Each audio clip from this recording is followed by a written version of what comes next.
holiday season, you might be looking for nutritious, convenient meals to keep you energized on jam-packed days. Factor, America's #1 ready-to-eat meal delivery service, can help you fuel up for brekkie, lunch, or dinner with chef-prepared, dietitian-approved, ready-to-eat meals delivered straight to your door. They just drop them at your door, people.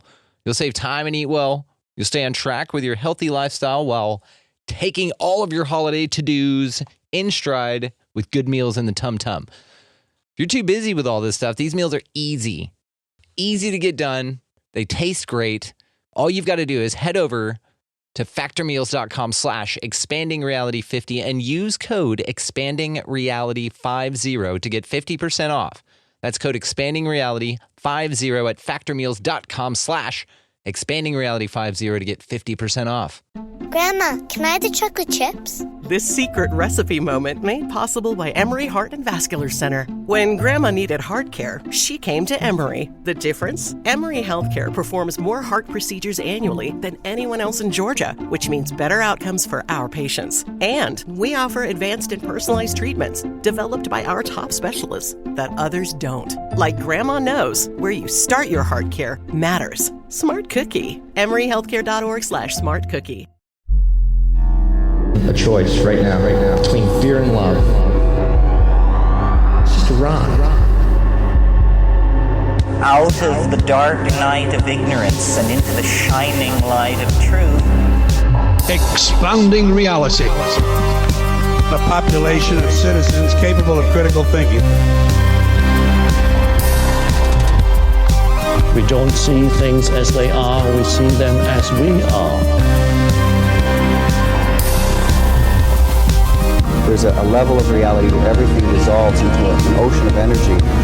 We empower our experience by insisting on our authenticity. That's very profound. Very. Expanding reality. Welcome to Expanding Reality Podcast. I'm your host, Brandon Thomas. This week we have Chrystopher, the AstroMedium. He is a psychic medium, an empath, an astrologer, an ascension and awakening facilitator. This is one of the most insightful and intelligent people that I've ever spoken with. We really go deep on this one, guys. We speak about his Kundalini awakening. We talk about all kinds of cool stuff. So if you're into the out there, go ahead and keep listening. He will be linked in the show notes as well as far as where you can find him, how you can contact him. And without further ado, Chrystopher, the AstroMedium. All right, welcoming to the show is Chrystopher, the AstroMedium. Chrystopher, how you doing today, buddy? I'm doing very well. How are you doing? And every day above ground's a good one, right? Yes, sir. Cool. Well, I'm really looking forward to speaking with you, man. We had a little kerfuffle on our first show, which I want to talk to you about. But tell my audience real quick just a little bit about yourself before we get it going here, man. Well, I am a psychic medium, empath, intuitive astrologer. Among many other things, I am based in Atlanta, Georgia. I am passionate about the ascension and awakening process. I am an ascension and awakening facilitator, and I help people heal, connect with their loved ones, their spirit guides, their higher self, all that good shit. And I also am passionate about astrology and bringing astrology to the world stage from a scientific and consciousness perspective. I love that you're blending the two because it's very important for the movement, man. It's been one of those things to where it's been kind of woo-wooed and for whatever reason, I think that when you hear naysayers about this kind of topic, usually I'm like, okay, well then there's got to be something dope to it. You know, there's got to be something real to this. If the people, I'm going to hold up air quotes here, in power say that you shouldn't be paying attention to it or whatever. I mean, because the term conspiracy theorist was made up by the CIA to deter anybody from questioning the official narrative of the JFK assassination, which, I mean, documents have come out from our own government saying that there's some quirky shit going on there. So it's one of those things where, again, whenever people say, oh, don't look at that, it's dumb. Why would you think about that? That's stupid. But billionaires are the ones that use astrology, and so does our government. And if you've never read the book by Ronald Reagan's Astrologer, I mean, she's the reason we didn't go to war, and that's why it was cold. It was about to get really hot. Mm-hmm. Yeah, for everybody, and hiding under those desks was a good move. I'm glad we turned our parents had to do that, right? She understood what was going on in the planet at that time, which was actually the same astrological transit, one of the same astrological transits that occurred in 2020. Really? Okay, so how did that? Saturn-Pluto conjunction. So that was occurring at that time, and the Saturn. We can talk more about that here in a little bit. But just as an example, that was one of the books and one of the stories that actually allowed me to take astrology seriously when I was a teenager, when I was just into it for fun. And I've always been very science-minded. So that was one of them that actually got my attention. Like, our country has used this type of art form, which is also a science. And so I began to take it a little bit more seriously then, because I used astrology, or I loved astrology from a personality or a psychological perspective. But from a world event perspective and predicting events, I wasn't really into that. I just thought I didn't understand how that could work. But that book changed my mind. Amazing. How did that book come into be? Was there some serendipity with it, or was it something you sought out, or did it just come upon it in a half-price bookstore, and it was one of the original copies, and I actually read most of it while I was in the store. Yeah. So, because I was like, I'm not buying this shit. And by the time I was halfway through with it, I was like, oh my God, I need to take some of this more seriously. They're not sponsors, but half-price books. Am I right? Half-price books, the actual store, half-price books. I love that store, man. I mean, that's what I'm saying. They're not sponsors. We're just going to plug them because it's a crazy cool place. Because if you think about it, I mean, so many of us have awakened to a new version of ourselves for half the price. That actually should be their tagline. Half price books people, reach out to me. I'll get you connected with Chrystopher. He'll hook you up. Be careful. Our books may induce Kundalini awakening, but 50% off. Half off of some spiritual shit. I do want to talk to you about your Kundalini awakenings a little later on, but so it is interesting though. So whenever people, like I said, make fun of this kind of thing, it's something that billionaires use. You know, billionaires predict their money off of this stuff. Every president that we've ever had has had an astrologer. There's something to it. And that's why I love the approach that you take, because it is scientific in a way, you know, because you need to know the movements of planets. You need to know all of these things, but then you tie in the esoteric with it. And the esoterics, again, only in my mind, the esoteric, because they don't want you to know about this. They don't want you to know. Yeah, the term esoteric in and of itself refers to something, a type of knowledge or teaching that is reserved for a specific people or a specific more, I mean, you could also say superior type of people, okay, or people who only, a smaller group of people who only know about this sort of thing, or it's a niche sector of whatever we're talking about. And astrology has so many scientific perspectives you can take on it, all the way down to vibration. Quantum physics is actually what's helping, and physics itself, but quantum physics is really helping astrology to gain more momentum, no pun intended, in the bringing that to the world stage in a way that a lot of people like myself can understand it from a scientific perspective, because I can't explain to you how I'm able to talk to someone who's no longer in their physical body either. I can't give you the science behind that. I can give you more science behind astrology, actually, but my experience with consciousness that is not physically focused is very real. Yeah. And I've witnessed that, and it shook me to my core.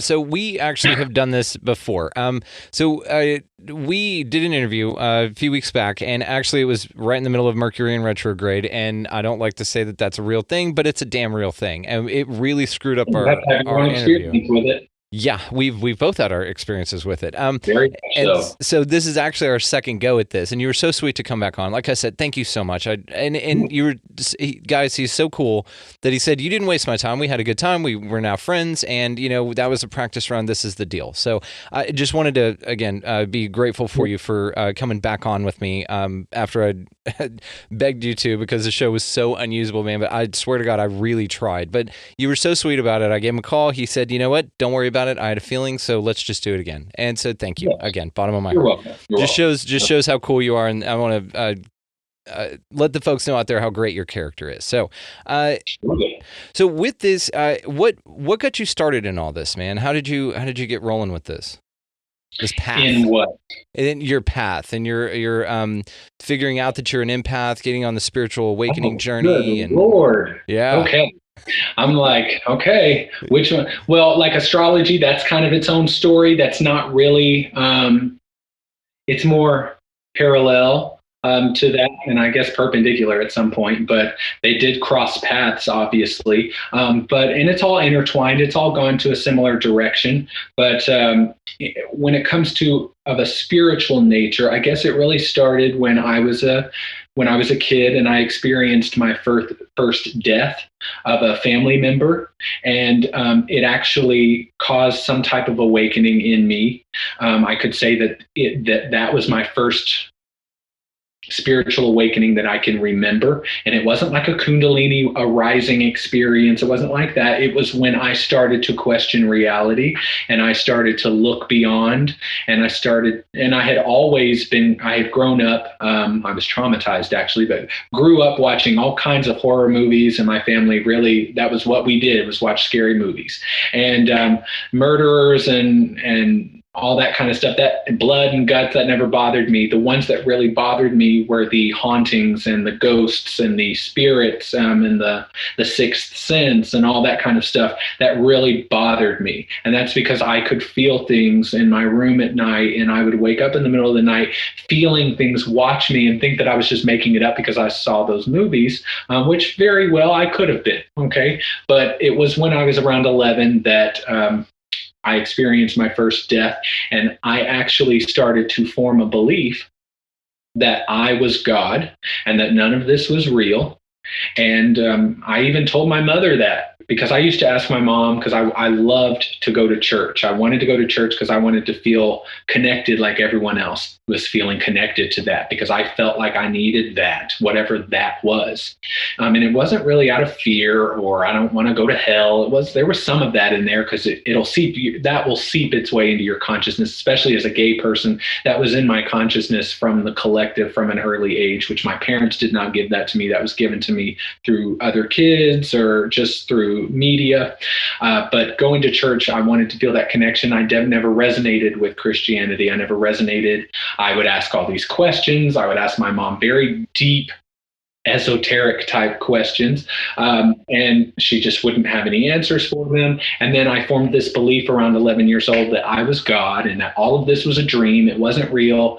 And that when I died, at whatever point that would be, that I would wake up as God, and I would know how to do all this correctly through my experience now.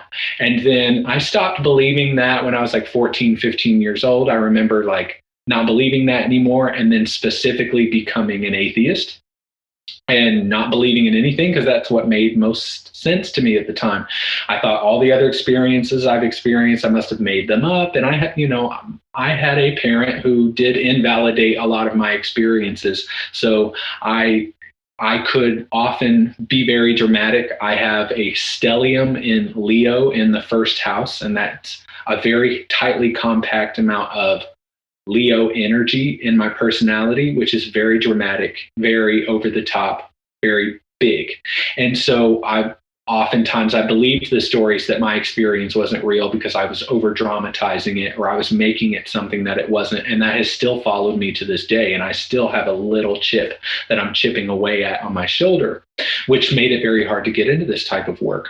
But later on, after discovering certain spiritual modalities, texts, books, belief systems, I started to realize that belief that I formed when I was 11 years old was exactly correct.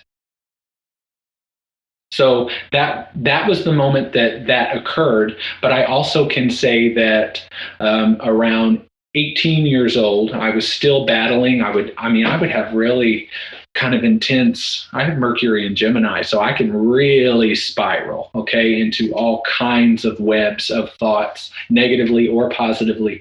And I remember lying in bed at night worrying about the fact that I was going to turn into dirt after I died and that nothing was going to be there. And then I experienced another death in my family when I was 18. and I started to experience lights going out. So street lights would go out when I would drive by them. And it was after my aunt had passed away.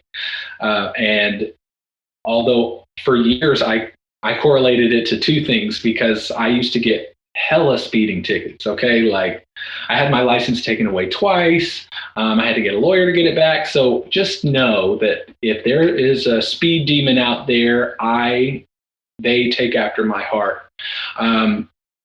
I could be dead right now from how much I was speeding. So I thought that the lights going out were some kind of radar from the police, letting them know. I was like, they've got lights, they've got radars in the lights, because it would happen right as I drove under them or right as I looked at them. That was the weird part. That's what started to make me think I was being communicated with. And so years would go on, and it would happen every single day, sometimes multiple times a day. Sometimes I would communicate with it too. I remember one time I was leaving a sketchy situation, and oftentimes I would be in very intense trains of thoughts while I was driving. And I would kind of not be in my body, because I can drive home and not remember how I got there, because I can be very much in my mental body and existing in the fourth dimension and not really always here when I'm by myself. And that's normal for my type of personality and my, psychic people and that sort of thing. But I remember driving, and it happened, and I just was not feeling well, and emotionally, and I just said, okay, if you make it happen again, I'll believe. And then it happened again, like right after I said that. And then I said, okay, if you make it happen one more time, I promise I will never doubt that you all are there, that I have a spirit team, that I have beings around me, that I'm being communicated with. And as soon as I was done talking, it happened again. Damn. So, yeah, and I was like 19 at the time, and I just started crying, and I just knew from that point forward that I was connected and that something was there, and that I didn't have to worry about that anymore. And slowly but surely after that point, I started to I was already into astrology at that point, but I started to really get into astrology, but I didn't feel that was necessarily connected to anything spiritual. I was just super into psychoanalyzing people and figuring people out and being able to tell people about themselves, and just knowing how spot on it was for me. Astrology was, I have my own story I could go on with my experience with discovering astrology and how spot on it was for me, because I didn't even know what a moon sign was at one point. And when I started to discover my own birth chart in depth beyond my sun sign, I realized something's happening here. Okay. Mm-hmm. There's something really real happening here. Yeah, and what's interesting about this is it's kind of based on the individual, right? I mean, I think, and I've heard this before, and I think you and I talked about it, is that everybody has this ability, right? Because it is an ability. It's innate in all of us, but some people are either really heightened. Psychic ability? Yeah, the ability to spiritually awaken, the ability to contact spirits and to do all this stuff, the psychoanalyzation that you can do on a different level. Like there's a veil that we're meant to kind of, that a filter in our mind kind of retards, because you're supposed to have this 5-sense reality world, right? In theory. But it could be also that this is something that we've had as humankinds, and that whoever runs the planet eventually figured out how to suppress that so that they could better run the planet. It may be something like that. It may be something that's already innate in us. There's something to that.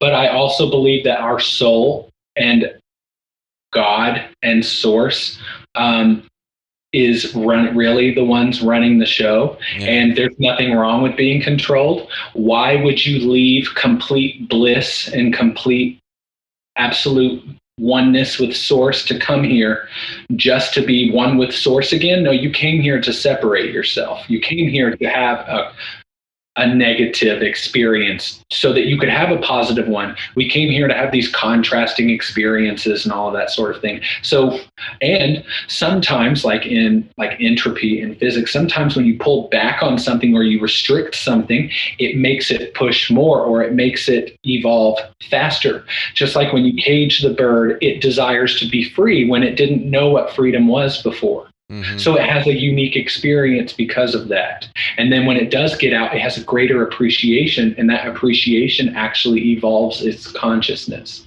And to what you said, it's not the idea of the Judeo-Christian God or any God actually where there's dualism wrapped up in it, because I think dualism is an observable. God does not have dualism that exists. Well, he does. I mean, it does because it is everything. But we create the polarity here in the third dimension, like here in our physical dimensions.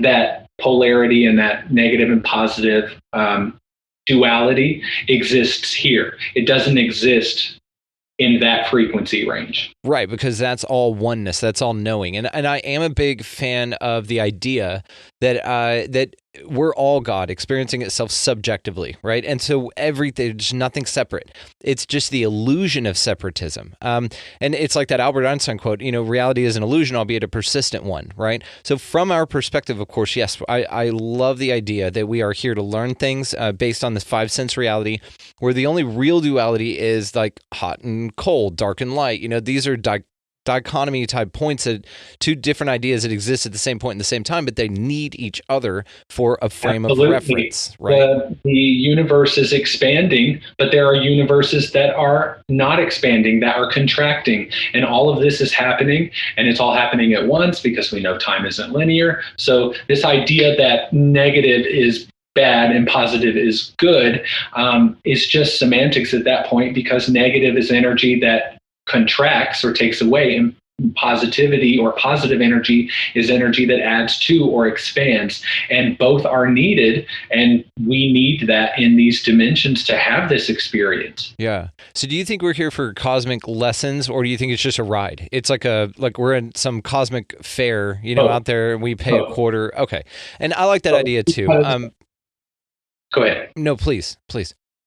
Well, I don't think that we're here like students and our soul needs to learn something. No, our soul wants to experience something. That's different. The ego needs to learn. Learning is, I don't know. I don't need to learn what a roller coaster feels like. I need to experience it. I don't need to memorize it or become better from it. The soul is having an experience of evolution, but you got to understand that the evolved version of you already exists. The soul is calling you to this more expanded, more evolved version of yourself constantly, but that's only from our linear perspective, because the soul already is in perfect form, and the version of you that has already gotten closer to being soul enlightened or soul infused already exists somewhere in space and time, whether it's this incarnation, just a parallel version of itself, or another incarnation that you've taken on in some other galaxy or some other frequency range. I love this idea. Honestly, how a lot of people say that Christianity just feels right. I can't explain it, but it feels right. That never resonated with me. I believe it is right for them. It's perfect for them. Correct. And I think... not perfect for them because they're lower life forms than we. And we have something figured out that they don't. There is something within them that resonates with that vibration or intention behind it, or that story, whether it's true or not, right? And I think that's absolutely correct for them. And sometimes if they're able to connect directly to their inner being, their source through that's the same thing as buying crystals or meditating. You're using that as a way of getting you there, when we will eventually, as a consciousness, not need those types of things to connect. But if that allows them to do that, then they might be more powerful than those who are searching for the next best thing to use. And to what you said, the interesting thing, and again, another fun idea, or comforting idea rather, is that it is all just a ride that you signed up for, because you did sign up for, because you're here, right? The logic checks out. But that maybe the fact that you are in the body you're in, your eyes look the way they do, your taste is the way that it is, your preference in anything is the way that it is, because you basically maybe are walking up to a an amusement park, let's say, for instance, and you're standing in line for this ride, and as you're standing in line, instead of getting like roller skates or something, they ask you your size and all that, you basically get like a questionnaire, and it says, okay, what would you like to experience on this ride? And it's so detailed and so listed out, where it's like, I want to experience what it's like to truly believe and resonate with Judeo-Christianity beliefs. I want to know what it's like to be born to parents like this. I want to know what it's like to have eye colors like this. And you basically tailor an experience, and then they go, okay, there you go. And you go experience it, and then you come back with the knowledge, and you're like, wow, man, that was great. Let's ride it again. And then you come back through the line, and then it's like, okay, I want to be born in Africa. I want to have these parents. I want to have these sets of experiences. I want to know what it's like. And you kind of lay it all out before you even embark on the journey. It's a fun idea, and it's one that allows you not only to really embrace the beauty that's here because you chose to be here, but also that you have tailored this life for you. So therefore, everything that happens is chosen by your higher self that knew that this is the experience that you wanted to have. It's, in my mind, the most comforting idea, rather than, all right, well, if you eat pork, you're going to hell. There's this place that this guy made. He loves you, but you're going to go to this thing and you're going to hell, even though bacon's super delicious. Well, I used to say, I used to ask my mom, if God is all knowing and all seeing. That was my favorite thing to say when I was like 7 years old.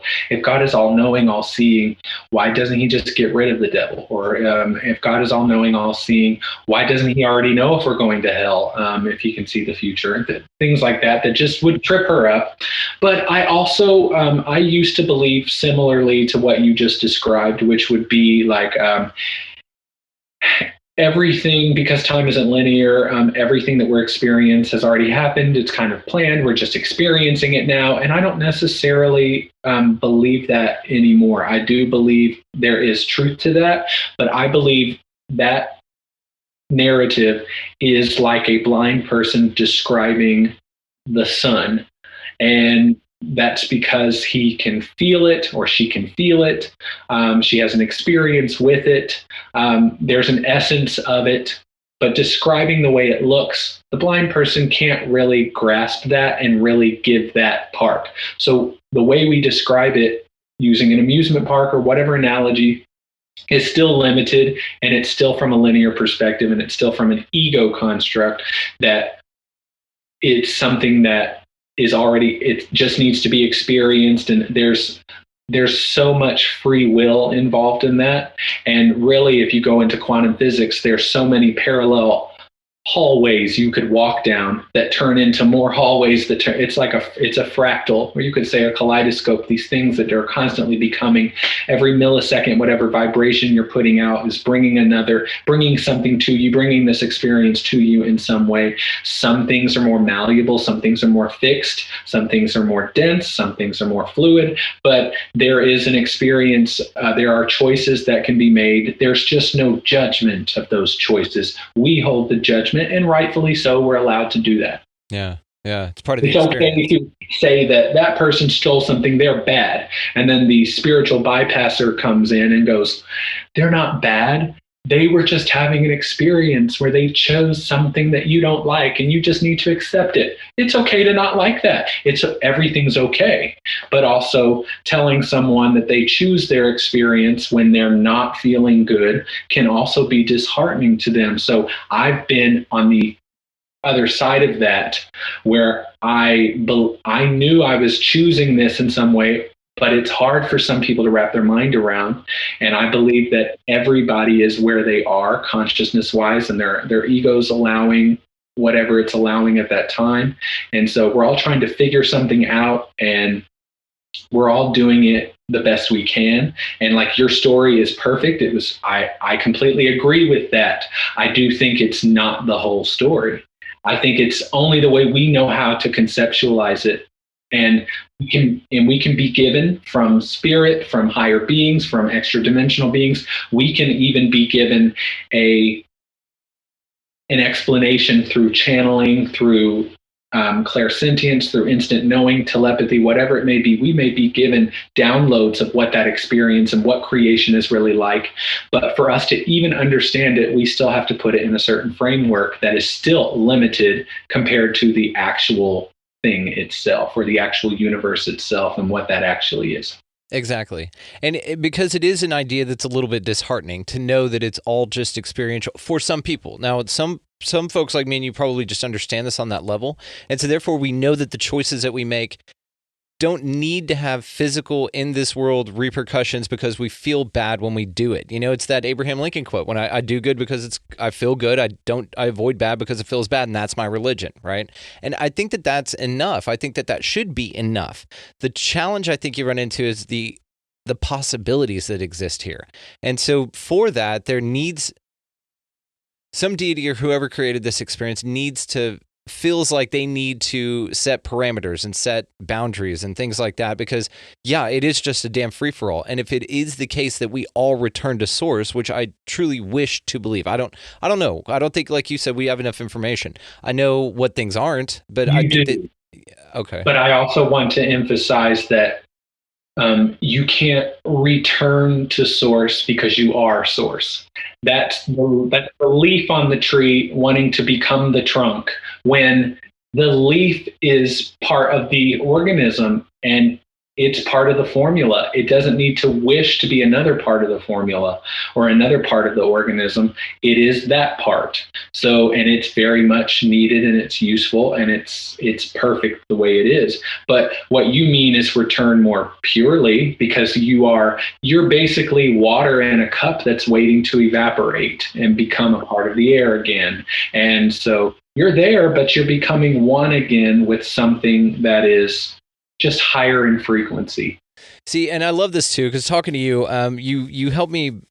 I feel like I do a great job of paying attention to my speech, but then I talk to you and I'm like, damn it, I'm such a piece of shit. And I really don't, and I'm noticing that. I don't really mean to correct you, but I'm letting you know, hey, you're giving it that way. Let me give you, because you're thinking things that I have thought before. And not that I'm more evolved. I'm saying I've thought that too. And here's a conclusion I've come to now. I love it, because this is something I experience all the time with people. I don't, on my day-to-day, just out in the wild here, experience this kind of a conversation at this level, right? So I think usually I do have to put it in a different framework. I have to put it in something that's relatable. I have to talk about, it's a video game, and you know how in World of Warcraft there's certain people here and there's certain people there. But I love the fact that I can have this conversation with you in the words that need to be said, but also that you are talking about it the way I want to talk about it. I'm not practiced at it because I don't get the opportunity to talk to people like you all the time. Sure. Well, now I do, but it's great. And I do this You can say it. all the fucking time. So I'm constantly talking about things like this or of this nature, or contemplating these things. And I have for years and years and years. But now that I teach these things and I work with clients, a lot of them do come to me and want to know, because I do advertise that I'm very scientific. So a lot of them come in with questions about, well, how are they talking to you? Where are they coming from? How are they with me? How are they not watching me in the shower? And I give them very specific ways of understanding that from a frequency perspective and from a more relatable perspective. So I'm constantly talking about all of this. And so there's and I'm a lot more connected than I used to be.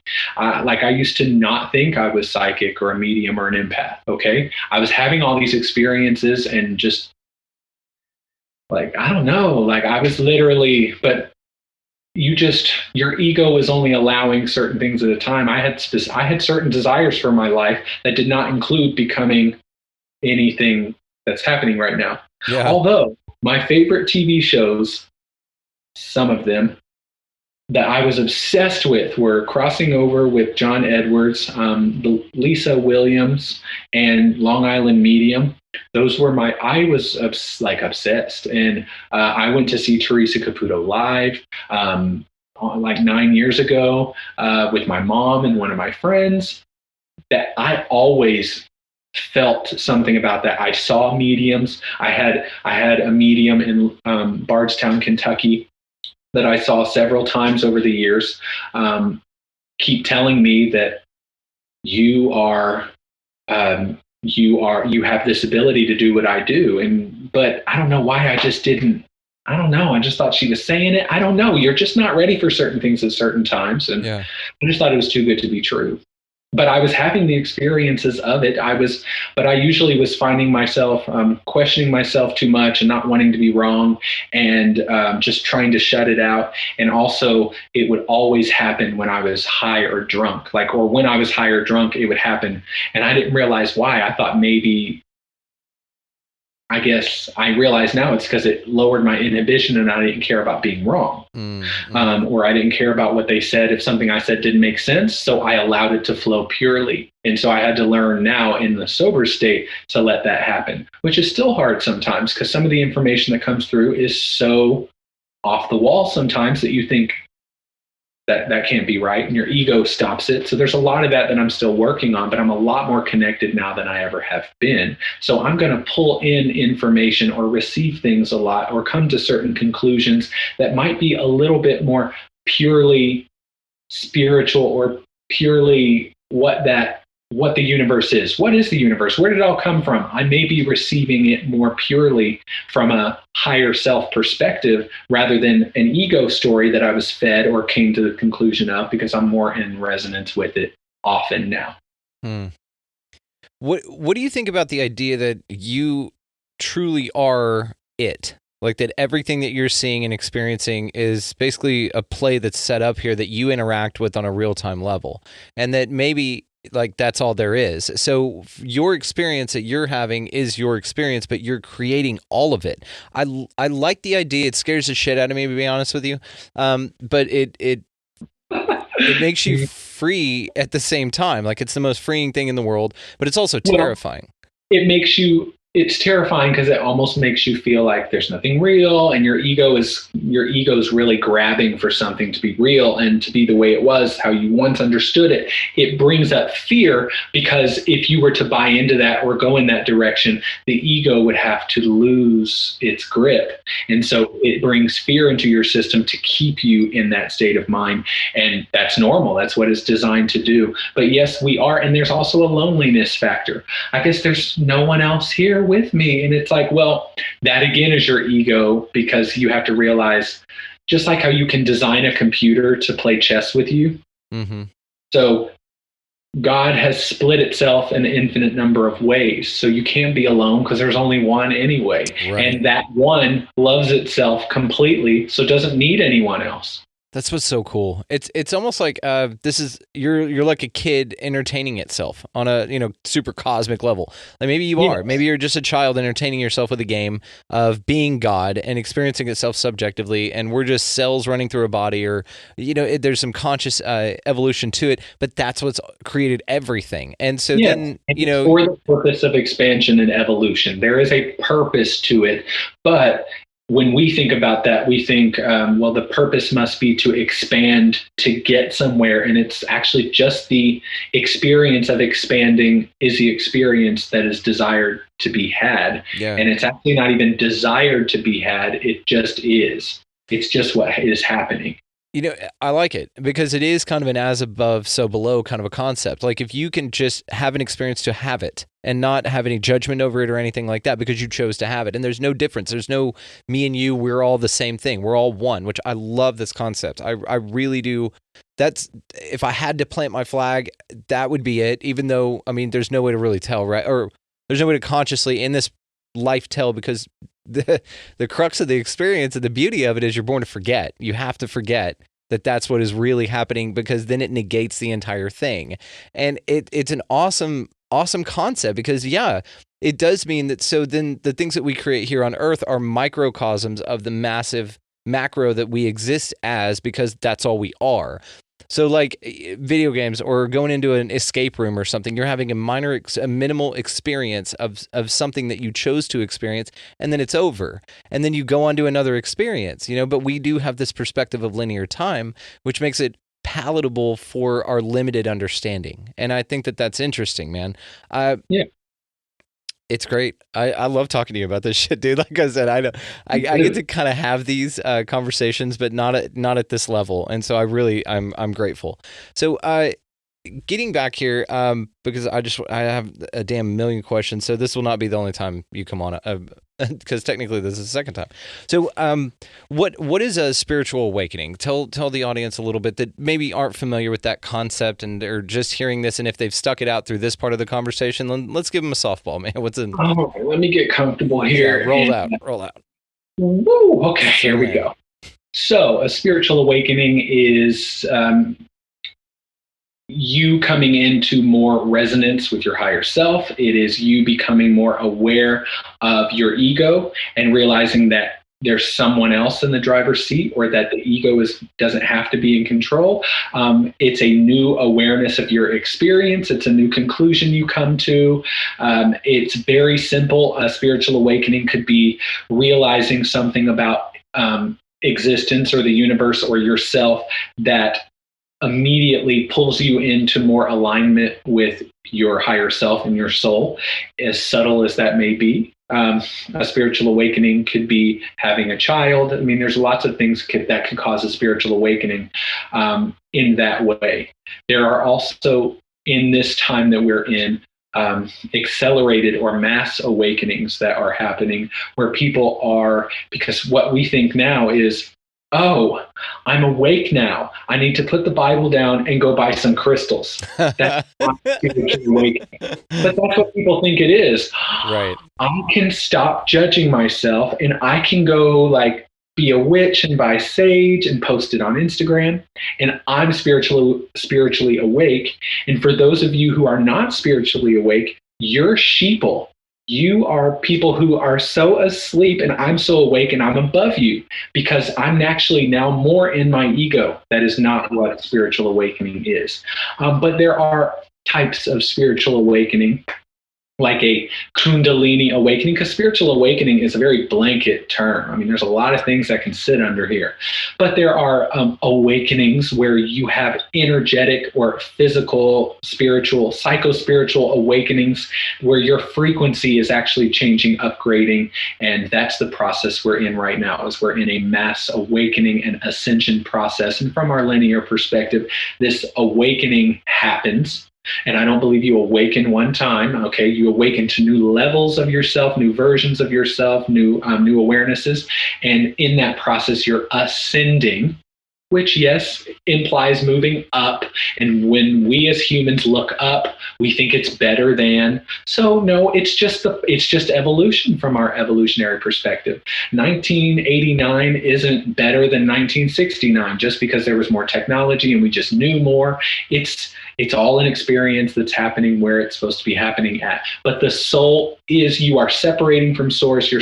You are at this time a projection of your soul, and what the soul wants is through many incarnations, it wants to build up enough etheric matter in the etheric body. So you have an etheric body, an astral body, a mental body, emotional body, and a physical body. And it's kind of like you're a Russian doll. And the soul is so high voltage, so high electricity, that it would fry the system if it actually came into the body or came fully into the physical dimensions. And so it projects itself as a consciousness into this avatar and is what is creating the avatar too. It's not just, there's some shell down here and the soul is inside of it like Casper the Friendly Ghost. It's, you are that hologram. You're those light particles that have all very intelligently are holding together in a specific geometric form.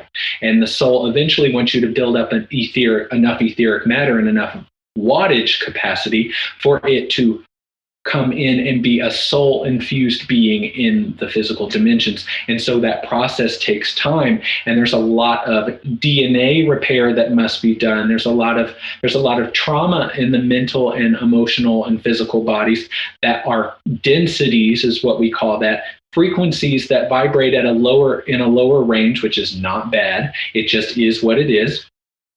because our emotions, especially if you follow Abraham Hicks, they do a great job at explaining that type of thing.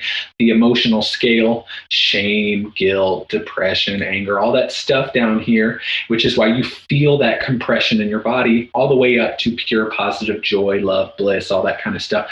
It's frequency ranges that your body is resonating within. And from Abraham Hicks' perspective, the better you feel, the more in alignment you are with the vibrational frequency. So your higher self, your soul, is emitting a frequency, or is a frequency. And when you feel good, you are in alignment with that, or pointed in a direction that is in agreement with that. So, and there's nothing wrong with dipping out of that frequency. You'll feel the response of that, but that's your divine right to do that. It is your divine right to rape and murder and steal, okay? You came here to do whatever it is that you want to do. And if that doesn't feel good to you, then it's your divine right to try to find your way back, okay? It's your choice. It's your experience that's being had. But through that process of ascension, as the soul is pulling you toward it, you can look at it that way, or actually starting to come in, or starting to make itself more home in the physical body through all of these different incarnations. Eventually, that process will trigger a kundalini rising, which is the energy in the base of the spine that wants to rise, and it wants to shoot out of the top of your head. And it all sounds very woo-woo. It all sounds very like science fiction. Yeah, like Fifth Element. Yeah.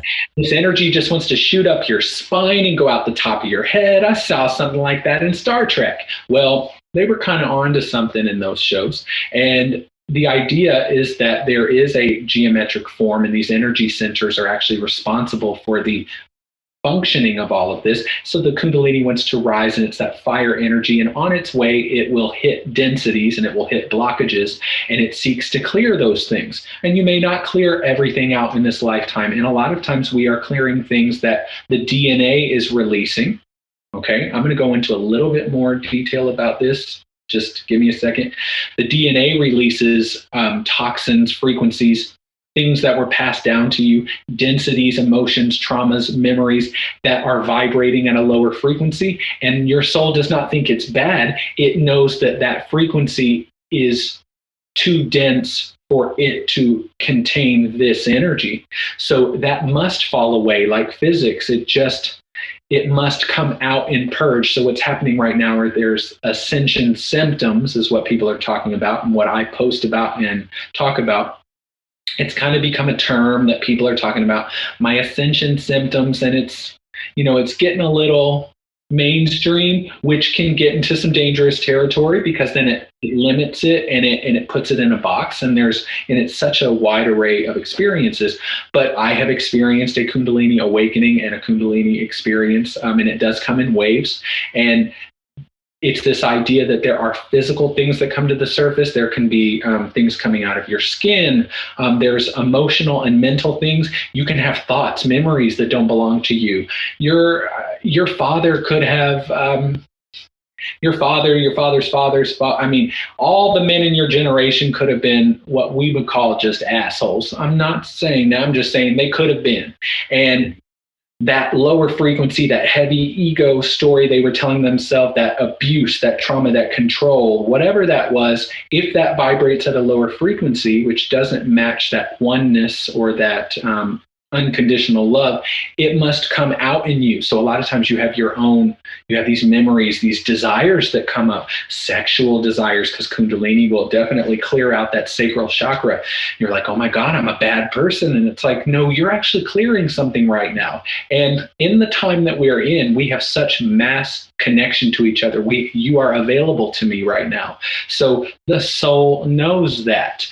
All that is knows that. The extra dimensional beings, which are also helping us with this process, know that we have more access to each other. So before I kill myself from being insane or being schizophrenic, I will find this literature and this information that will help assist me in trusting the process now, because I have had lifetimes where I have been insane and put in mental institutions. Okay. I have seen these things. I've had dreams about these things. I've had it verified in certain readings I've had with mediums who talked about it. And I have a very intense fear of being crazy. And it comes from having an experience like that. So now I probably am going through a similar experience that being, maybe in the 1500s, began the process of doing, or was having an experience of the soul finally coming into the body. Something came up to be cleared, but it got acted on instead. There's a lot of things that come up for us. There's a lot of bad people doing bad things when actually they are just repeating a programming, and it's because their ego is identifying with it instead of witnessing it from the higher self's perspective and realizing this is something that can be healed, worked through, loved, accepted, honored, shadow work, all that kind of stuff.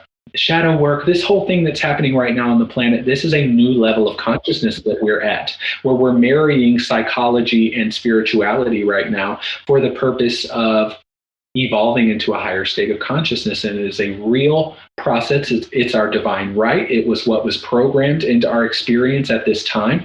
The solar system is doing its thing constantly, but the galaxy is also spinning, and our solar system is also moves through different areas of the galaxy. And so at this time, after 2012, okay, that moment triggered an ending of the third dimension. And now we began in these past 8 years to take this ascension process to this next level, which was also programmed to really take hold on 12212020. Okay. And that was also when you had the epic Saturn Jupiter conjunction, which occurred on the winter equinox that day. And that was a signaling or a reactivation of a new cycle that would begin. And in the Vedic texts, they talk about this as yuga cycles. These are cycles that we're moving through. And it's just part of existence. There are universes, there are existences, there are planets that are actually moving downward in frequency. Okay, that's not what we're on. We're moving up in frequency. We're going through an ascension process rather than a descension process. So there's no doomsday, because there are such things like that, and there's nothing wrong with that. So, but that's not the trajectory that we're on, and we are moving. And in that process, there's all these things that have to come out. There's all of this experience that must be had, and we have the consciousness level, the technology, the understanding, the connection, and the wherewithal to actually take this process on head on in a way that no being on this planet has been able to do before, because there have been humanoid beings and advanced consciousnesses on this planet way before Mesopotamia. Oh, yeah. Okay. Yeah. So we're talking Lemuria and Atlantis and all that. To say that those don't exist is just not using your logic, and you haven't done enough research. So, in my opinion, but those beings were highly advanced in their own ways. And I do believe they went through their own descension process. And that's just the way the universe works. Okay. So the soul, you have probably been way more advanced life forms than you are right now. And you think, well, no, I should be a flea and then a cow and then a human and then a gray later. And it doesn't work that way. Right. Damn. It's just awesome. Okay. So let me ask you this, with the ascension part of it, I wanted to make it a little bit more reductive for the audience, for those in the audience who are having a tough time. Yeah, you're going to have to tell me to do that. I'm sorry. No. I want you to speak at the level you speak, and then I'm gonna kind of interpret it just a little bit. I'll be a conduit kind of between, okay? But I love the way you're talking. I don't want you to govern anything. I think you're wonderful, and I am going to be linking at least your Instagram and any way you want to be found in the show notes here. But we'll talk about that a little bit later on. So it's almost like the ascension process is almost like getting an upgrade on your phone or something, or an upgrade on your computer, and basically we're upgrading, to the next iOS or whatever. And so, yes, absolutely. So that will be the next level that we reach. It's just happening to everything at once. right? It's not like, no, I'd like to update that later. I'm kind of happy with what I got now. It's like, nope, we're doing it. We're doing it now. Some people are delaying it or have designed for them to delay it. And some people did come here to leave at this time. The 2020 thing that happened, there were many people who left. So someone in my family did, and that is their divine right to do that. Okay. So they left. They did not wish to be here, or they were not designed to be here at that time, at least from their perspective. And I think that there's so much that we could talk about with this whole process, and it's very hard to understand when you're not going through it and you don't have an experience of it. And there's a lot of people who are experiencing these ascension symptoms and noticing that, and it's difficult to tell, and you have to trust your intuition. And that's another thing that's boosting right now is psychic abilities, intuition. Those are all things as the upper chakras are upgrading and receiving upgrades and downloading new frequencies. You're going to feel physical symptoms of this process. But there are mental, spiritual, emotional symptoms as well. They're all happening congruently, and there are things that you're healing in your mental body that eventually have to come out through your physical body. You might cry and then you feel really tired for 3 days, and it's because your physical body is almost getting sick or purging the emotion that was finally processed. And so there's a chemical component that moves through the system, through the lymphatic system or through the bloodstream, that is trying to make its way out physically. All that can happen, just like when you have I've had certain energy healings done or Reiki or things like that in the past, and I'd have to pee really bad after, or I would feel really, your body has a response to all of that as well, because there's all this electricity moving through as these things are purging out.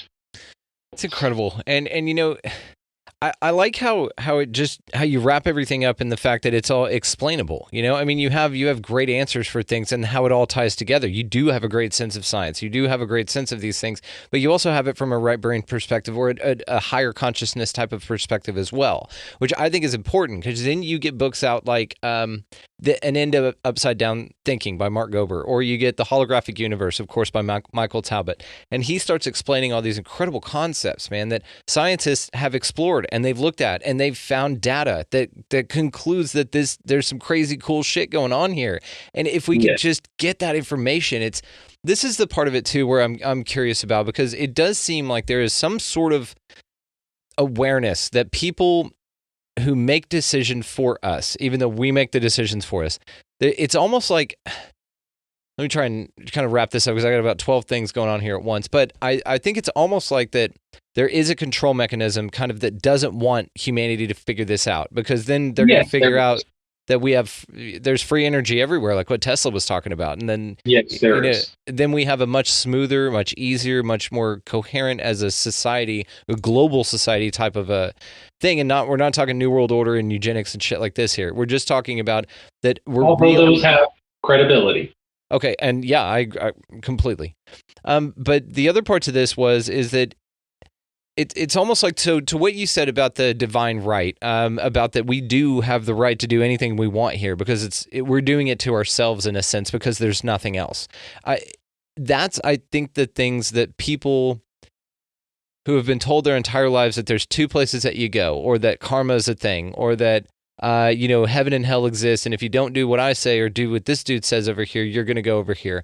It's that dichotomy, and it's that idea that good things happen if you're a good person based on my beliefs or based on where you were born's beliefs.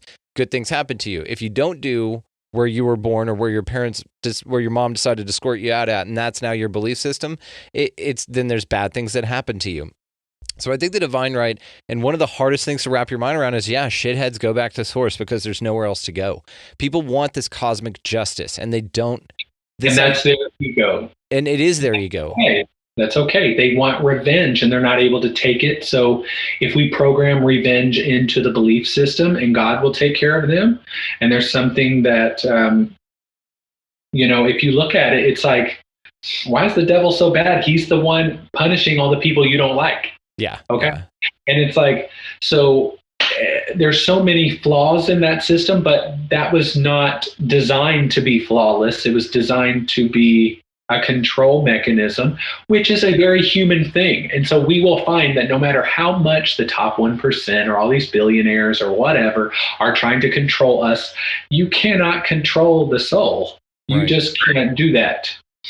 Like, there are people who believe that this coronavirus vaccine, Bill Gates is in cahoots with some kind of reptilians. And you know what? That actually could be true. Yeah. You know what I mean? It could be. Let's just really understand the experiences I've had in the past few years.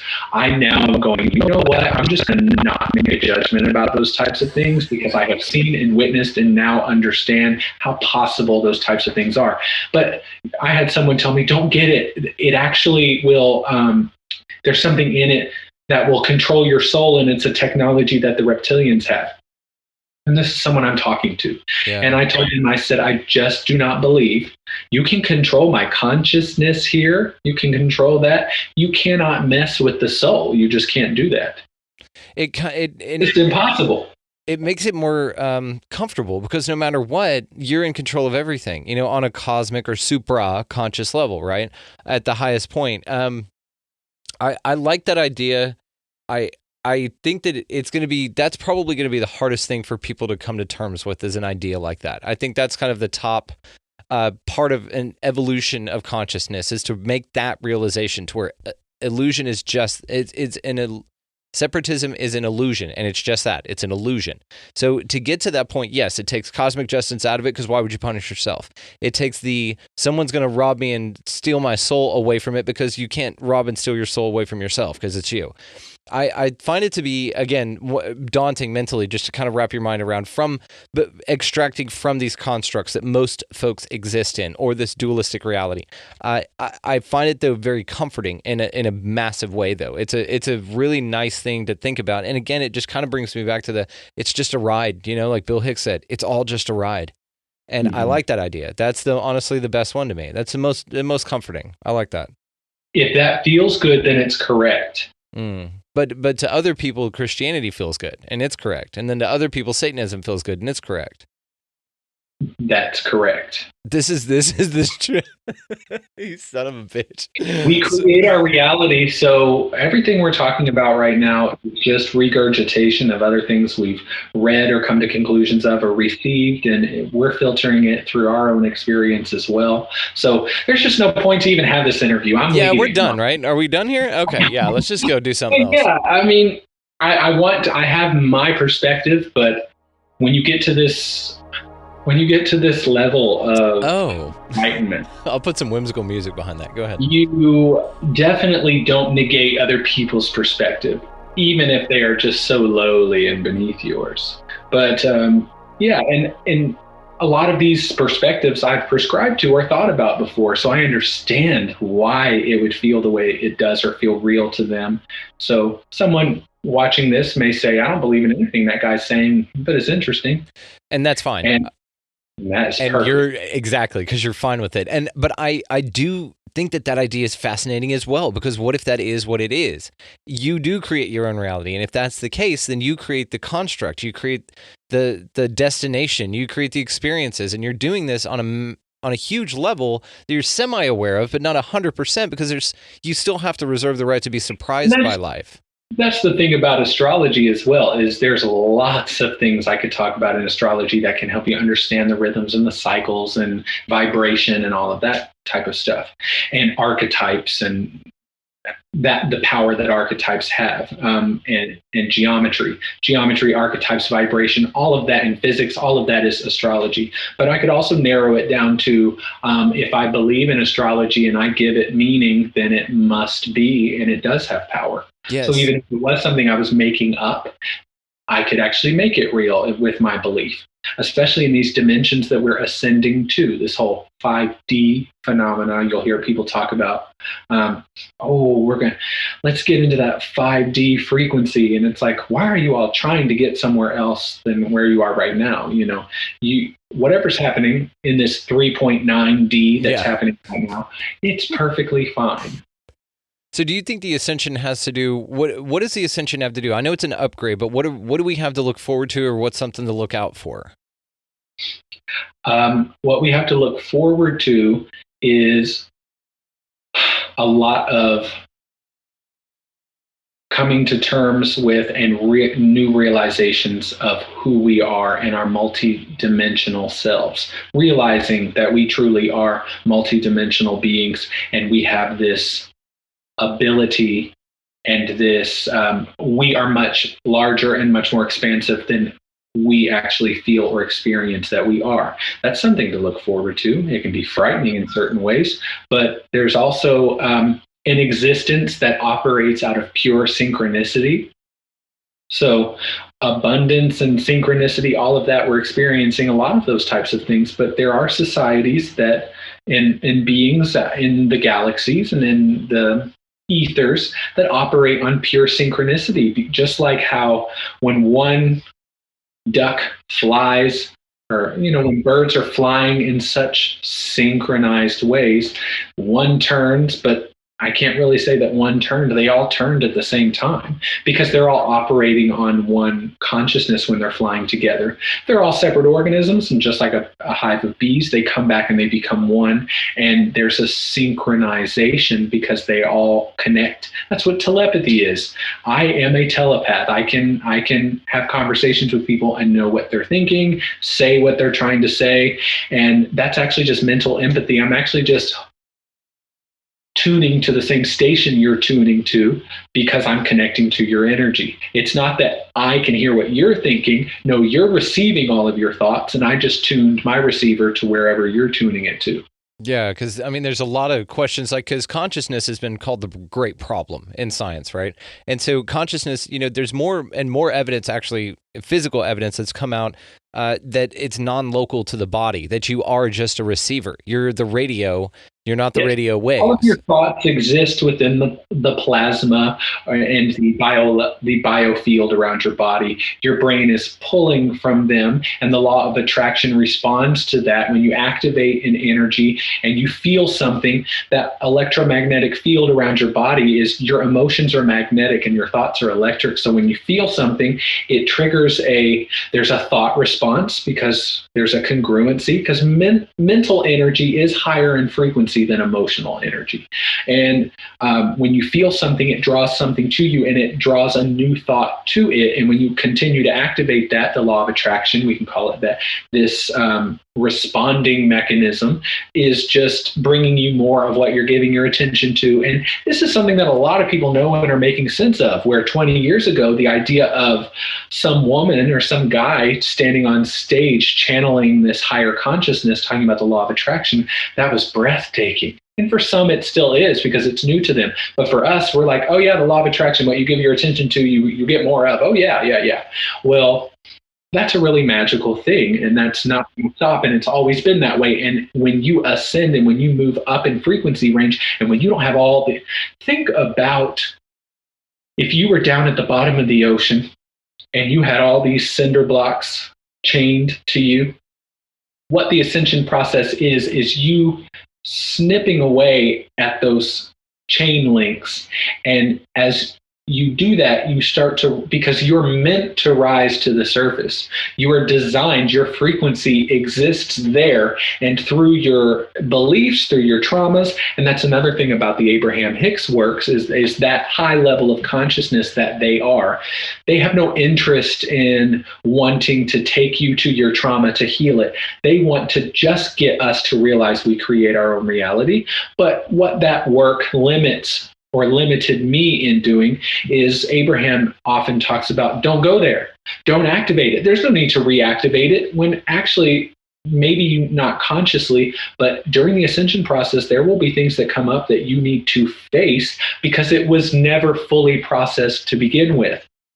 So although they are correct, they are also doing a disservice in some way, but that's not their intention, or her intention even, but it limits the, understanding that you have to feel it to heal it, and that there are things that will come up for you that are not pleasing, that are perfectly correct. And I think if Abraham was here talking, they would agree with that there are a lot of times negative emotions that come up, things that don't feel good, and that's actually something that is a from a higher perspective, a very good thing. I think the higher self will move you into experiences that are not pleasing to you to get you to become more sure about what it is that you do want. And so there's power in that as well. So. Yep. I think that there are obstacles along the way because I'm a big subscriber to this idea. I've actually been doing a lot of it lately, and it's been pretty dope, dude. But I would say that it is a thing that the universe is kind of going to move you in that direction, and it's going to say, okay, well, is this really what you want? Now, the question is... stop you for just a second? Please. Just because I want people to think about it this way. And I think that because if the universe is God and we're God, when we say things like the universe is trying to get us, I'm not trying to correct you. Yep. I'm just giving you thoughts that I've come to as well. Is that you're trying to, the higher version of you, I don't even like saying it like that, but the more expanded version of you, the soul part of you which is you. Right. You love yourself, and you're trying to move yourself into experiences of not feeling love, so it can feel so badly enough that you don't have any other option but to choose love. I don't think that, because I used to say things like that, the universe, and I was really doing that because I needed a replacement for God, which also says that something out there, which is separate from me, is trying to get me to do something. And there's nothing wrong with that. I just want to urge people in this process, you will start to realize, even my words, the meaning that they hold, if I start saying I'm trying to do this, then I'll understand that I'm multifaceted, and there's different parts of me, and there is a part of me that already has that money, and there is a version of me that already loves myself, and I'm the one who's pulling me towards a greater version of myself. Right. Okay. No. Rather than the universe. And people usually, they're just like, all those stars out there are trying to get me to look at the clock at 11:11. And it's like, well, that's not really true either. I agree completely. Take ownership of that. Be proud of yourself that you resonated in that moment with a specific frequency and had a synchronicity happen. I picked up the phone today at 2:22. That happens every day for me. Yeah. And so it's not really a thing for me anymore. It's just something that I almost just am like, all right, I'm still there. I'm still going with it. And not that it's necessarily angels who are going, he needs reassurance. It's more, that's what happens in a synchronistic, more 5D experience, is that things are going to line up and match up. And if you are open to receive higher meaning, that will be revealed to you. Because if everything is connected, only you feel that things are just happening for no reason. So in the 5D experience, everything is synchronistic, and everything is unity consciousness. And it's just in response to that. Yeah. If I light a lighter, it's gonna, heat burns. The light is bright. It just is what it is. So I don't want to take the magic out of it, but we can start saying, because there's a lot of times in my readings, I'm receiving information and I'm being told things. And then there's a lot of times in my readings where I am in the knowing of it. And maybe it's coming from my higher self or my soul. Excuse me. But I often say, they're telling me, they're showing me, that sort of thing. But a lot of times I'll say, I feel, or I'm seeing, or I know, because I know that I'm not being shown something.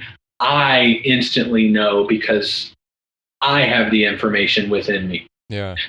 Sometimes I am receiving from something. When I'm receiving from consciousness that was once physically focused or in a physical body. Sorry. I love talking like this. And I'm very multifaceted. I'm being very much myself right now. But if you heard me talking about other things in my life, when I'm sitting on the couch, eating food and watching The Real Housewives of Atlanta, but honestly, when I'm speaking to people and communicating with people that were once in a physical body, there's definitely information coming to me and coming from somewhere else. But then there's information that I have to realize, no, I just know it because I have that ability to just tap into that and know without it having to come from something higher than me. I love that idea. I think it's great.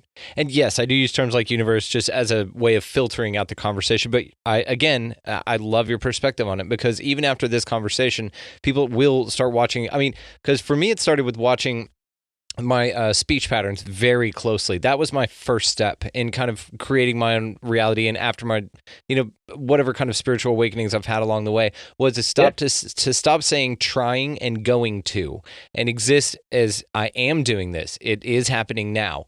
Those are the big ones. As salespeople, which we are, that's the same thing as when I'm with my client and I'm working with her, okay? And let's say I'm selling her a car, and I say, when you get this home, you want to vacuum the seats out a little bit. And when you take it home, instead of if you get this today. It's your wording does have power and persuasion over yourself too. That's it. That's exactly what it is. It's the experiencing of having it now, because it does resonate at a certain frequency.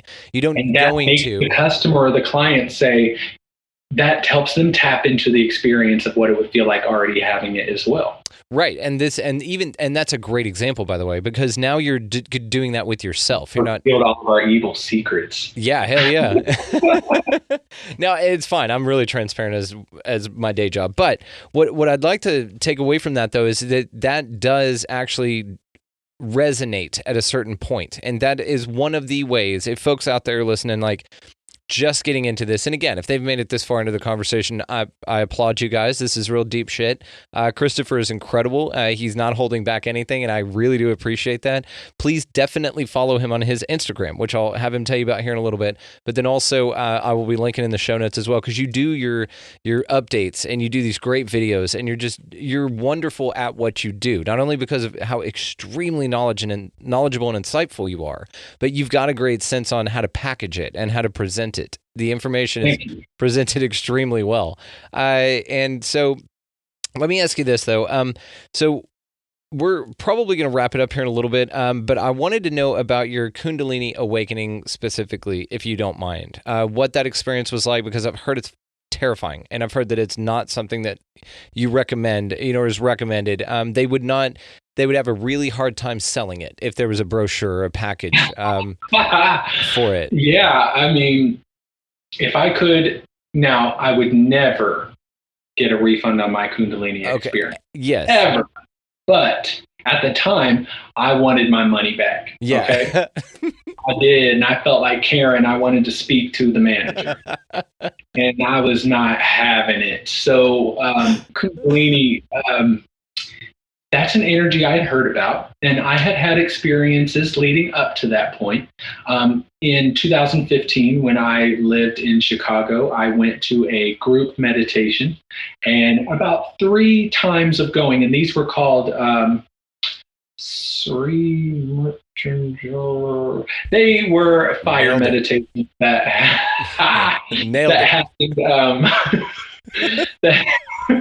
that happened at sunset and sunrise, and we would always do it at the exact time of sunset. And I was kind of into that. I was loving it. I had just become, or I had been vegan for about a year, and I had started going to this place that had like a spa in the back, and it was a raw food place, and they did these like group meditations, and I just felt like I wanted to go and experience that, and they were like me, so I felt comfortable. I felt like, okay, I want to do this. And I just remember feeling the center of my forehead starting to pulse, and it's doing it right now. It does it probably 90% of my experience in the past several years. There is an energy in the center of my forehead, feeling like, kind of like if you could imagine, for the 90s kids, it's kind of like that part in Matilda where the Trunchbull is yelling into the intercom in the school, and the speaker's going like this, like to the sound of her voice. That's what I liken it to. Or kind of like Stargate when they're like coming out of it and it's like blue. Okay. That's what that feels like. It's like a pulsing, almost like a heart beating, but it's like this boom, boom, And I started to feel it, and it was so intense that I took the back of my hand here and was just like tapping it, because I can get real worried about stuff like that. Yeah. I was like, ooh, I don't like whatever's happening right there. And afterwards they said, okay, can we share our experiences? And I never ever had an experience up to that point. Of course, this was the third or fourth time I had been, and I always was just like, no, I don't have anything to say, because at that time I didn't even really know how to meditate, because I just thought, let me sit here and imagine all the things I want. Okay, that's what I thought I should be doing with that time. But I just think something happened in those moments, and in that energy, that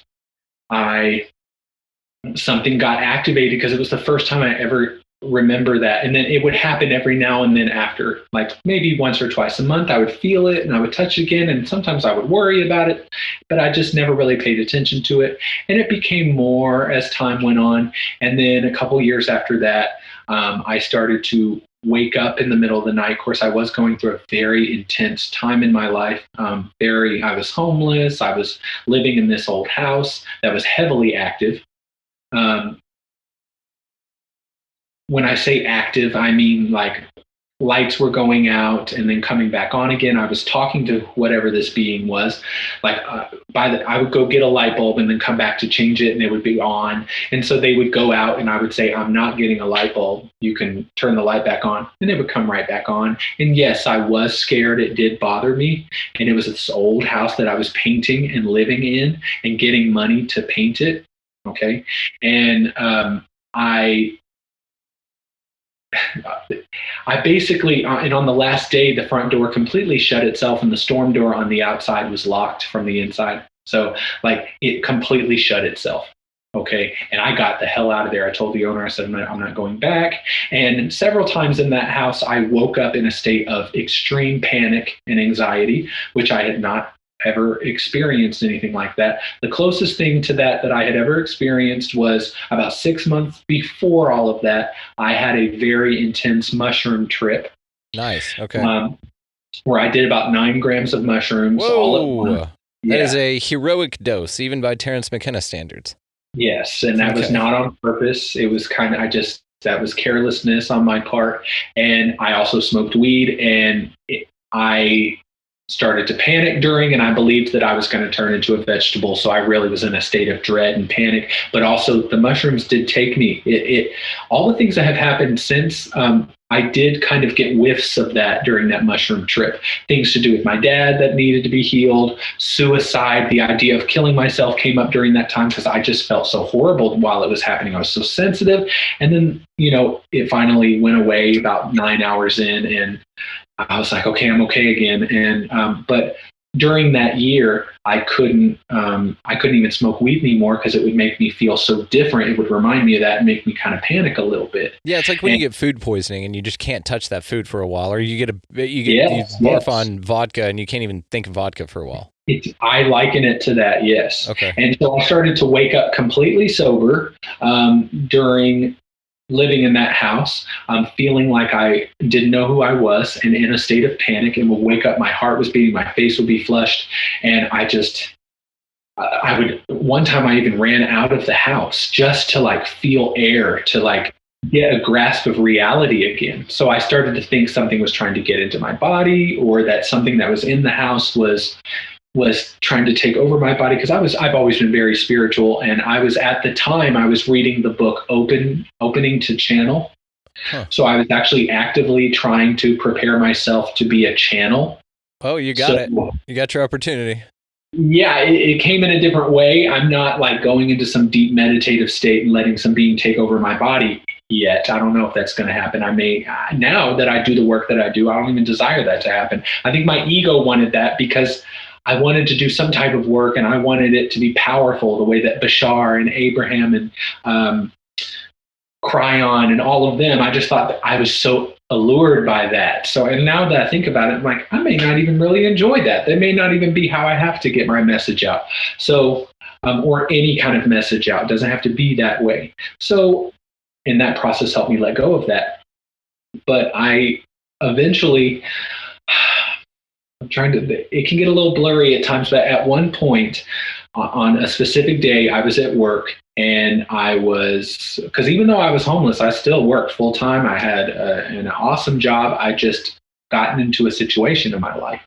So I was on the computer, and I just felt this energy come into my body. My heart dropped into my stomach. I started to panic, and I went out, and make a long story short, it didn't go away. It kind of came off and on for several weeks. I didn't sleep. I would go into kind of a half daze where you're kind of like you're dreaming, but you're not actually asleep. I never actually went to sleep for 21 days. I would lay there, and from that point forward, that moment forward, it just progressed. And there would be times where I felt more normal than others, but when you don't sleep for that long, it gets really bad. And I was having intense fear, sudden suicidal thoughts, and I was not aware of Kundalini awakening. I had heard about it, but I didn't know much about it. I was having intense third eye and crown chakra, like feeling like my head was going to cave in, and I felt like I had a hat on, or a tight hat, or a band around my head for all of that time. It felt like it was hard to keep my eyes open. I was in such a state of panic. I had such this sharp pain in my solar plexus. My face would burn every time this panic would come on, or this, like my heart would keep dropping. And this went on for several weeks, or it would just feel like you had butterflies. And I couldn't even sing. And I love singing. Okay. I couldn't even sing because I was so nervous. My body was in such a state of like when you're really nervous and your voice is real shaky. It was like that for 21 days. I had severe brain fog. I would have to repeat what other people said to me in my mind. I was having severe kriyas, which are involuntary muscle spasms and jerks. And I still have kriyas a lot. They're not the jerks. They're the twitches and the spasms. I get twitches all over my body, like little eye twitches, but there's thousands of them all over my body, in the bottoms of my feet, and it moves and it travels, and it's the Kundalini moving through the system and clearing blockages. And I know that now. But the kriyas were jerks, so that they would be like these sudden, like my hand would move in these weird positions, and I would be in the shower and I would go to like touch myself and my hand would move. I thought I was possessed. I was coming to so many different conclusions. I got all these supplements. I was reading all these books, Dr. Joe Dispenza, and I thought I was doing something wrong and that I had a panic disorder and I needed to now learn how to deal with it, because I didn't want to take medication. And this, I went to see the medium I always went to see, and it didn't help, because that wasn't going to help me. And she told me I was going to be fine, but that was not going to help me. There were so many things that were happening, from the digestive issues, and then finally I was referred to someone who I would call a shamanic practitioner, and she probably wouldn't call herself even that, but she used Native American techniques, feathers, things like that. And I just was doing it because I'm into this stuff. It's not totally out of my comfort zone. And so I went there and I did it, and I really didn't know what to expect. I hoped that it would work. I heard so many good things about her, and she's revered in the community, and she doesn't advertise what she does. So I felt like this feels more real and genuine. And she used these feathers, and the whole experience of that was very, very intense, wild, something out of a movie. And afterwards, after she was done, that feeling was gone, but it had also subsided several times during those 3 weeks. So I just thought maybe I'm going to get back in the car, and someone had to drive me because I couldn't drive myself. I was also not eating. I lost 15 pounds. It was very horrendous. I was the thoughts and the imagery. I went to an optometrist because I was seeing like white spots and sparkles in my vision. So I thought that the adrenaline and the cortisol was just eating through my optic nerve. That's what I thought was happening. And I just thought I just thought my body's decaying and it's being burned up. I was so hot. I was being burned up from the inside out. Like certain places would feel like they were on fire. Well, after it was done, she sat there and she said, "We need to talk." She said, "Do you know what an empath is?" And I said, "It's someone who can feel what other people are feeling." And she said, no. She says, "It's actually someone who can absorb emotions from other people." Now, and she started to go into explanation about that. And this is a 78-year-old woman who is a very famous quilt artist. that very famous and very well known and revered in spiritual communities. And one of her quilts is even in Bill Clinton's library or whatever. These are things I had to find out on my own after. She even has a famous son who is an actor. So just bizarre. And this is about 30 minutes away from where I'm from in Louisville, Kentucky. And we're out in a yurt in her backyard outside of her cabin in the woods. It was perfect for the kind of movie I'm going to make about my life one day. Awesome. But she explained that, and she said you need to buy a stone and wear it around your neck. And I just felt like, okay, I'm already into spirituality, but I don't want to be an empath. I don't want to experience this ever again. And I eventually, a few months after that, I started to feel better because I was very depressed. A lot of things were changing in my life. Certain people left my life because my frequency changed so quickly that there were certain people that just left. Yeah. Like my best friend just completely gone out of my life. And I then just got this inkling, I'm going to move to Atlanta. And of course, I'm shortening a lot of this. And I ended up moving to Atlanta and getting a promotion with my job. And that's when I was moving here, because I originally wanted to move here because I make music and I sing and I do production and all of that. And Atlanta is, I love R&B hip hop music. So I've always had an affinity for Atlanta. And a lot of my favorite mediums and spiritual people are from here as well, like Jamie Butler, who is a fantastic medium. She's very powerful. But when I got here or was moving here, I remember thinking to myself, I think you're moving here for spiritual reasons. And I just was kind of like, okay, I'm going with it. I just felt better than I did in several months. And I just was excited to make this change in my life. And I had something to look forward to. And about 9 months into living here, or 7 months into living here, it happened again.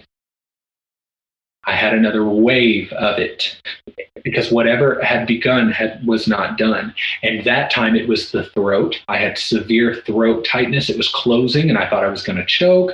And so it will come in waves and it will do different things and these different symptoms will happen. And so I went through these things and I was logging it all. I have journals where I'm logging it, journaling and logging the experiences. Twitching in the bottom of the feet. Like I knew something was telling me you need to log all of this because you're going to share it with people or if you're going to write about this one day, because I just knew if you're going to go through something this horrendous, because it did feel that way to me. Yeah. It was that horrendous. It has to be for a reason, or there's just no purpose to any of this. It has to be for a reason. You have to help others who go through this, even if you're not happy ever again, which I definitely thought that I may not be. But this was also after several months of working with psychics and mediums here who were telling me I had this gift. And I was having, right after I moved to Atlanta, I had all of these precognitive experiences, these premonitions. I was having experiences at my day job, at my work, where I was like doing readings for them in the office, and I was getting all this confirmation that, oh my gosh, yes. And so I just felt a lot more confident about it. And then I had this wave of Kundalini happen again, and I just thought, maybe I don't want to have anything to do with any of this. Yeah. So, and then of course, that brought up more things with it, a lot of sexual stuff, a lot of repressed stuff. And so now I've got a lot of heart symptoms happening right now because I did these two, and then this one did its thing, and now this one is doing its thing now. And so if it comes, I do believe that my experience with Kundalini is it's never over, but that blown open thing that happened to me, which happens to a lot of people, I do think that is done for me. I think that there will be waves of things. There'll be things that may be difficult or things that growing pains I may go through, and there's so much that I'm leaving out, but there is a lot of it that I think I did the hard, heavy stuff because I'm not afraid of anything now. I'm not afraid of anything. I used to have a lot of fears, and I'm not afraid. When you come face to face with your own shadow, with all of your darkness, and you get to that point where you are so highly sensitive, that Kundalini experience made me extremely sensitive to light, which I already am, light and sound. I've always been highly sensitive, but this whole experience allowed me to understand that I'm a highly sensitive person who is an empath, because all empaths, if you truly are highly sensitive, but not all highly sensitive people are empaths. So I now understand what I am and how I need to live my life, and that I need to clear my energy, and that these things are very real. And I've had my own experience with it because I hear ringing in my ears a lot from frequencies downloading. I see sparkles, and I now can see prana, which is life force energy. Cool. Excuse me. And it looks like, let me find it. There they are. So it looks like little, okay, you know when you look up in the sky and you can see those little things on the film of your eye? Yeah. Like little floaters? Yeah. I used to see those as a kid and wonder what they are. And even as a kid, I started to realize that they were probably on the film of my eye. Yeah. I still see those if I'm looking at the sky or light. And in here, there's not as many of them, but if I went outside, there's more of them around in nature, outside and around people. But it looks like little, and I got this analogy from doing reading online, but it's perfect. It looks like little sperm molecules wisping around under a microscope, but they look like little fairies too. Like they wisp in and out of existence. They're like little shooting stars just constantly. And if I'm outside or you're talking to me and there's a white wall behind you, it's very vivid. Like distracting. Yeah. It can be, but a lot of times I don't even notice it if it's darker but a lot of them will be brighter than others. And then I also see sparkles, which is an ascension symptom where you see these like blue or pink or amber or white, like little sparkly things out of the corner of your vision. And now they're not even in the corner anymore, because I started to understand intuitively that the reason that you see a lot of these things in the peripheral vision is because whatever you're giving your attention to at that time is what you believe is most real. So they can get into your experience over here because this is all a little less real over here.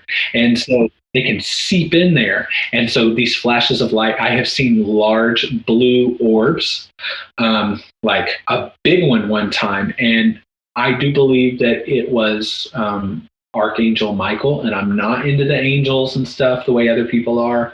I don't read I don't mean to mock it, but like, you got to understand, for me to say that I believe that's Archangel Michael, that came with a lot of speculation, a lot of contemplation, a lot of connecting, a lot of validation from Jamie Butler herself when I worked with her.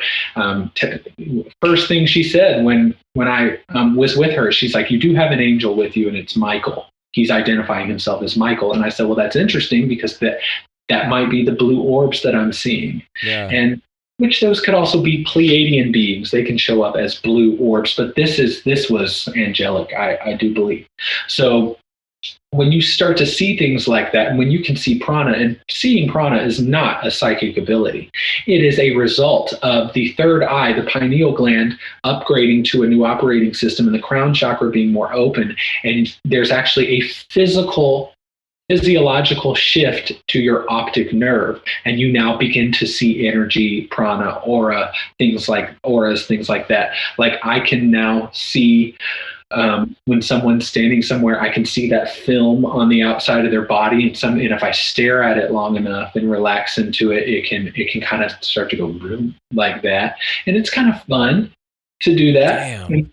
And a lot of times I'll sit there and I'll go, okay, are you making this shit up? I just picture you sitting on a park or something and staring at somebody, and the hell's this guy doing? It's like, don't pay any attention to me. I'm looking at your aura. Yeah, I'm just looking at your aura, bro. I'm looking at the don't light make it weird coming off of your body. Yeah. I'm like, what the fuck? But I'm like, this is really happening for me. Those are the types of ascension symptoms. Now, when I post about my ascension symptoms and I say pain in the hips, headaches, teeth and jaw pain. Yeah, it's winter. Maybe you're having sinus pressure because of allergies. Sure. You might be going through all kinds of stuff. Use your own intuition. Let the other things pass you by. What I do is I experience a lot of them, and I know what's going on because there will be times in the past 6 months where I'll come down with sudden cold and flu symptoms, which in my entire life always resulted in some 3 to 10 day thing. And then it's like body aches, chills, fever, shaking, feeling weak, kind of nauseous, literally an hour or the next day, completely gone, never came back. That has never happened to me before. So I have to start thinking, I think this is the body's way of purging certain things. And I am experiencing a lot of them, but a lot of times I will sit down to write the post and I'll start to feel things in my body. Like this morning, I was just sitting there and all of a sudden I started to get severe pain in my side and in my hips. And so I just knew that, okay, sometimes I get a thought about it and sometimes it's an actual feeling in my body. So I just pain in the hips, okay, and get up and go about my day and never felt it again. So I do believe there's a pendulum aspect, and I have been told astrologically and from readers, and I do understand myself as a physical empath because I can be around people and get their headaches. I was around somebody the other day who had who sprained their left wrist and had never gotten it taken care of, and my left wrist started hurting real bad. And so I just knew to say to them, because usually if I say something to them, it helps it go away. All that sounds really out of a movie, I know, but they're just like, yeah, it's my left wrist. And I'm like, is it hurting right now? No. And I'm like, well, because I'm the one feeling it for them in that moment, which is just, it's just a synchronized, it's just what empaths, my energy field, that's just what it does. So I also have to understand that if I tune in and I ask and I say, I'm going to do this post to help other people, let's see what's going on. I'm sure they're going to give me, they or my higher self, whatever, because I don't always connect, I have this guide who was he's a Pleiadian, and my other guide is a ancient Greek. Persephone is my goddess and she's my guide, and I don't really identify them that way. I feel them as energy and I don't give them a lot of personification, but they definitely are there and they're communicating with me. So I think that's their way of giving me what's going on at that time. And sometimes they're just thoughts. They're just like, oh, that's what's going on as well. And I may not be experiencing it. Damn. This is awesome. This has been so incredible. We're going to wrap it up, man, but I love talking to you. I think you're fascinating. I think you're awesome. I do want you to tell the folks out there where they can find you. And like I said, we still have tons to talk about. You mentioned a ton of things that, as I was listening, I was jotting a few of them down, and we will do this again because we have a sequel. Yeah. Oh, yeah. There was a sequel or a trequel or a fourquel or whatever. Yeah, trequel and is a fourquel thing? Okay. A quadruple. I'm so ready for it. Well, again, thank you so much for this, man. So tell everybody out there how they can find you and keep up with you. Right. So, of course, if you want to be entertained, you can follow me on TikTok, especially. But all that's on Instagram. Oh, I didn't know you were on TikTok. I just got on that bitch. Okay, I'll check you out. Yeah, you gotta find me on TikTok. I was a holdout for a long time. I've got all my information on Instagram. I'm also on Facebook, and it's the.astromedium on TikTok and Instagram. And you can type into YouTube and Facebook two words, the AstroMedium. And you can also go to my website if you'd like to book a reading with me. That is www.Chrystopher with a Y, CHRYSTOPHER medium.com. I'm also running a contest right now, a monthly contest. If you go to my Instagram, you'll find that enter to win, and you can win a 30-minute reading with me. So cool. Thank you so much. I will definitely be linking that stuff in the show notes. And like I said, my friend, I can't thank you enough, dude. I think you're fascinating. I think you're awesome. I appreciate you, and I appreciate you having me on here. Thank you. Oh, yeah. Like I said, we'll do this again for sure. Okay. Thank you again, my friend. Have a good evening. You too. Massive thanks to Chrystopher, the AstroMedium, for his time today. Mind blown, right? The dude's incredible. You guys, links in the show notes below on how you can find him there. Very, very fascinating episode. I'm again, a little discombobulated about how great that was. So contact Chrystopher. He does readings. He's incredible at what he does. He will be on again. We only skim the surface of what this dude's capable of conversating about. So we will do this again for sure. Thank you so much for listening. Again, guys, if you find this valuable, please like and share. As for this show as well, you can find us on Instagram, Facebook, Facebook, Twitter. If you want to email the show directly, of course, you guys know the drill. It's at expandingrealitypodcast@gmail.com. The video will be up on YouTube at Expanding Reality. Again, like and share. Go check this thing out. Thanks again for your time. You guys go out into the world, pick up some litter, buy a meal for somebody else, do something nice for somebody else, and y'all just, in general, y'all be good to each other.